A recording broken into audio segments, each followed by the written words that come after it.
Hi hello ಫ್ಯಾಮಿಲ್ರು, ಹೇಗಿದ್ದೀರಾ? ಎಲ್ಲರೂ ಚೆನ್ನಾಗಿದ್ದೀರಾ ಅಂತ ಭಾವಿಸ್ತಾ ಇವತ್ತಿನ ವಿಡಿಯೋದಲ್ಲಿ ನಾನು ವಾಟ್ಸಪ್ದು ಗ್ರೂಪ್ ಹೇಗೆ ಕ್ರಿಯೇಟ್ ಮಾಡೋದು ಅನ್ನೋದ್ರ ಬಗ್ಗೆ ನಾನು ನಿಮಗೆ ತಿಳಿಸ್ಕೊಡ್ತಾ ಇದ್ದೀನಿ. ನಾವು ಫ್ಯಾಮಿಲಿ ಗ್ರೂಪ್ ಆಗಿರ್ಬೋದು, ಅಥವಾ ಫ್ರೆಂಡ್ಸ್ ಗ್ರೂಪ್ ಆಗಿರ್ಬೋದು, ಅಥವಾ ನಮ್ಮ ಕೋಯೆಡ್ ಅಂದರೆ ನಮ್ಮ ಜೊತೆ ಕೆಲಸ ಮಾಡೋವ್ರ ಗ್ರೂಪ್ ಆಗಿರ್ಬೋದು, ಫ್ರೆಂಡ್ಸ್ದು, ಅಥವಾ ನಮ್ಮದು ಪರ್ಸ್ನಲ್ ಗ್ರೂಪ್ ಮಾಡಬೇಕು, ಗಂಡ ಹೆಂಡ್ತಿದ್ದು ಇಬ್ಬರದ್ದೇ ಗ್ರೂಪ್ ಇರಬೇಕು. ಯಾಕಂದರೆ ತುಂಬಾ ಚೆನ್ನಾಗಿರುತ್ತೆ ಆ ರೀತಿ ಮಾಡಿಕೊಂಡಾಗ. ಯಾಕಂದರೆ ಬೇರೆ ಬೇರೆ ಸಪ್ರೇಟ್ ಗ್ರೂಪ್ ಇದ್ದರೆ ತುಂಬಾ ನೋಡೋಕ್ಕೆ ಚೆನ್ನಾಗಿರುತ್ತೆ, ಮತ್ತು ಮೆಸೇಜ್ ಕೂಡ ಅಷ್ಟೇ ಸೇಫ್ಟಿಯಾಗಿರುತ್ತೆ. ಬನ್ನಿ ಯಾವ ರೀತಿ ಮಾಡೋದು ಅನ್ನೋದನ್ನ ನಾನು ನಿಮಗೆ ತೋರಿಸ್ಕೊಡ್ತೀನಿ. ಹೀಗೆ ಮೊದಲನೇದಾಗಿ ನನ್ನ ವಾಟ್ಸಪ್ನ ಓಪನ್ ಮಾಡ್ಕೊಡ್ತಾ ಇದ್ದೀನಿ. ಓಪನ್ ಮಾಡ್ಕೊಂಡ ತಕ್ಷಣ ಇಲ್ಲಿ 3 ಡಾಟ್ ಲೈನ್ ಮೇಲೆ ಕ್ಲಿಕ್ ಮಾಡಬೇಕು. ಈ ರೀತಿ ನೋಡ್ತಾ ಇರ್ಬೋದು, ನಾನು ಸುಮಾರು ಒಂದು 2-3 ಗ್ರೂಪ್ನ ಮಾಡ್ಕೊಂಡಿದ್ದೀನಿ. ಫ್ಯಾಮಿಲಿ ಗ್ರೂಪ್ ಆಗಿರ್ಬೋದು, ಮತ್ತು ಚೈಲ್ಡ್ಹುಡ್ ಫ್ರೆಂಡ್ಸ್ದು ಗ್ರೂಪ್ ಮಾಡ್ಕೊಂಡಿದ್ದೀನಿ.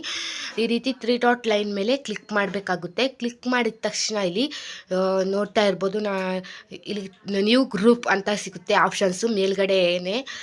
ಅದಕ್ಕೆ ನಾವು ಕ್ಲಿಕ್ ಮಾಡಬೇಕಾಗುತ್ತೆ. ನ್ಯೂ ಗ್ರೂಪ್ ಅನ್ನೋದಕ್ಕೆ ಕ್ಲಿಕ್ ಮಾಡಬೇಕಾಗುತ್ತೆ. ನಿಮಗೆ ಎಷ್ಟು ಜನ ಬೇಕು, ಯಾಕಂದರೆ ನಿಮ್ಮ ಫ್ರೆಂಡ್ಸ್ ಆಗಿರ್ಬೋದು, ಫ್ಯಾಮಿಲಿ ಆಗಿರ್ಬೋದು, ನೀವು ಎಷ್ಟು ಜನ ಬೇಕು ಅಷ್ಟು ಜನನ ನೀವು ಸೆಲೆಕ್ಟ್ ಮಾಡ್ಕೋಬೇಕಾಗುತ್ತೆ. ಯಾಕಂದರೆ ನಿಮ್ಗೆ ಎಷ್ಟು ಜನ ಫ್ರೆಂಡ್ಸ್ ಬೇಕು ಅಷ್ಟು ಜನ ಗ್ರೂಪನ್ನು ನೀವು ಮಾಡ್ಕೋಬೋದು, ಎಷ್ಟು ಜನ ಬೇಕು ಅಂತ. ಇವಾಗ ಸೆಲೆಕ್ಟ್ ಮಾಡ್ಕೊಂಡ ತಕ್ಷಣ ಇದರಲ್ಲಿ ನಿಮ್ಮ ಗ್ರೂಪ್ದು ನೇಮ್ ಬೇಕಲ್ವಾ, ಯಾವ ಗ್ರೂಪ್ ನೇಮು ಅಂತ, ಫ್ರೆಂಡ್ಸ್ದಾಗಿರ್ಬೋದು, ಅಥವಾ ಫ್ಯಾಮಿಲಿದಾಗಿರ್ಬೋದು, ಅಥವಾ ಗಂಡ ಹೆಂಡ್ತಿ ಪರ್ಸ್ನಲ್ ಗ್ರೂಪ್ ಆಗಿರ್ಬೋದು. ಅದಕ್ಕೆ ನಾನು ನಂದು ಫ್ರೆಂಡ್ಸ್ ಗ್ರೂಪ್ ಅಂತ ನಾನಿಲ್ಲಿ ಆ್ಯಡ್ ಮಾಡ್ತಾಯಿದ್ದೀನಿ. ನಿಮ್ಮದು ಫ್ಯಾಮಿಲಿ ಆಗಿದ್ದರೆ ಅಥವಾ ನಿಮ್ಮ ಪರ್ಸನಲ್ ವಿಷಯದ ಬಗ್ಗೆ ಆಗಿದ್ದರೆ ನೀವು ಇದರಲ್ಲಿ ಫ್ರೆಂಡ್ಸ್ ಗ್ರೂಪ್ ಅಂತ ಈ ರೀತಿ ಆ್ಯಡ್ ಮಾಡಿಕೊಂಡು, ಈ ರೀತಿ ಸಿಂಬಲ್ಸ್ ಬೇಕಂದರೆ ಹಾಕ್ಕೊಳ್ಳಿ, ನಿಮ್ಮ ಇಷ್ಟ. ಬೇಡ ಅಂದರೆ ಯಾಕಂದರೆ ಚೆನ್ನಾಗಿರುತ್ತೆ ಈ ರೀತಿ ನೇಮ್ ಕೊಡೋದ್ರಿಂದ, ತುಂಬಾ ಚೆನ್ನಾಗಿ ಕಾಣುತ್ತೆ. ಈ ರೀತಿ ಫ್ರೆಂಡ್ಸ್ ಗ್ರೂಪ್ ಅಂತ ಈ ರೀತಿ ನೇಮ್ ಈ ರೀತಿ ನೋಡಿ ಆ್ಯಡ್ ಮಾಡಬೇಕಾಗುತ್ತೆ. ನೋಡ್ತಾ ಇರ್ಬೋದು, ಕ್ರಿಯೇಟ್ ಆಯಿತು. ನಾನು 6 ಮೆಂಬರ್ಸ್ದು ಕ್ರಿಯೇಟ್ ಮಾಡಿದ್ದೀನಿ.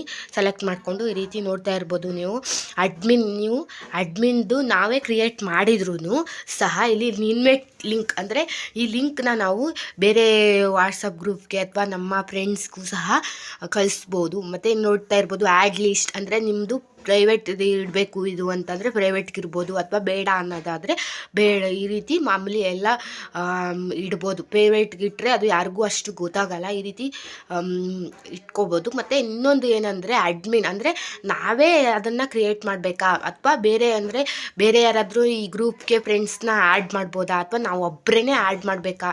ಅಡ್ಮಿನ್ ನಾವಾಗಿರೋದ್ರಿಂದ ಈ ರೀತಿ ಆ್ಯಡ್ ಗ್ರೂಪ್ ರಿಸ್ಟ್ರಿಕ್ಷನ್ ಅಂತಂದರೆ ನೀವು ಬೇರೆ ನೀವು ಆ್ಯಡ್ ಮಾಡಿರ್ತೀರಲ್ಲ ಆ ಫ್ರೆಂಡ್ಸು ಬೇರೆ ಅವ್ರ ಫ್ರೆಂಡ್ಸ್ನ ಇದಕ್ಕೆ ಆ್ಯಡ್ ಮಾಡಬೇಕು ಅಂತಿದ್ರೆ ನೀವು ಇಲ್ಲಿ ಎನಿ ಆಲ್ಸೋ ಪರ್ಸನ್ ಅಂದರೆ ಯಾರು ಬೇಕಾದರೂ ನಾವು ಆ್ಯಡ್ ಮಾಡಿರೋರು ತಮ್ಮ ಫ್ರೆಂಡ್ಸ್ನ ಇಲ್ಲಿ ಆ್ಯಡ್ ಮಾಡ್ಬೋದು. ಅಂದರೆ ಅಡ್ಮಿನ್ ಯಾರಾದರೂ ಆಗಿರ್ಬೋದು, ನಾವೇ ಆಗಿದ್ರು ಈ ಗ್ರೂಪ್ ಕ್ರಿಯೇಟ್ ಮಾಡಿರೋರು ಬೇರೆಯವರು ಸಹ ಇದಕ್ಕೆ ಅವ್ರ ಫ್ರೆಂಡ್ಸ್ನ ಕ್ರಿಯೇಟ್ ಮಾಡ್ಬೋದು ಅಂತ ನಾನಿಲ್ಲಿ ಕೊಡ್ತಾ ಇದ್ದೀನಿ. ಬೇಡ ನಾನೇ ಕ್ರಿಯೇಟ್ ಮಾಡಿರೋದು ಇದು ನಾನೇ ಆ್ಯಡ್ ಮಾಡಬೇಕು ಅಂತ ಇದ್ದರೆ ನೀವು ಅದಕ್ಕೆ ಮೀ ಓನ್ಲಿ ಅಂತ ಆ್ಯಡ್ ಮಾಡ್ಕೋಬೋದು.